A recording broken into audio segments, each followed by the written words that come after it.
একটা বেকার ছেলের হাত ভালোবেসে যে নারী ধরতে পারে তার ভালোবাসা কখনোই মিথ্যা হয় না। সে ভালোবাসা একদিন না একদিন পূর্ণতা পায়, যেমনটা সাতক্ষীরার ছেলে জাকির ও মুশফিকার অসাধারণ এই ভালোবাসার গল্পে ঘটেছে। ছেলেটির নাম জাকির ও মেয়েটির নাম মুশফিকা।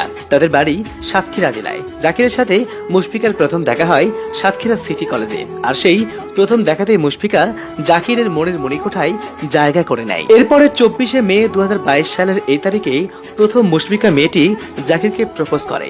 জাকির ছেলেটি তখন তার প্রিয় মানুষের প্রপোজাল পেয়ে অনেক খুশি হয়ে যায়, যেন সে গোটা দুনিয়া তার হাতের মুঠোয় পেয়ে গেছে। যাই হোক, এখান থেকে মূলত তাদের রিলেশন শুরু হয়। এরপরে দুজনে রাত জেগে ঘন্টার পর ঘন্টা কথা বলা, মনে মনে প্রিয় মানুষটাকে নিয়ে স্বপ্ন দেখা শুরু করে, আর মাঝে মাঝে সময় পেলে দেখা করা, ঘুরতে যাওয়া। জীবনের অনেক আনন্দঘন সময় তারা একসাথে পার করেছে। মুশফিকা যেমন জাকিরকে অসম্ভব ভালোবাসতো, তেমনি জাকির ছেলেটিও মুশফিকাকে তার জান প্রাণ দিয়ে ভালোবাসতো।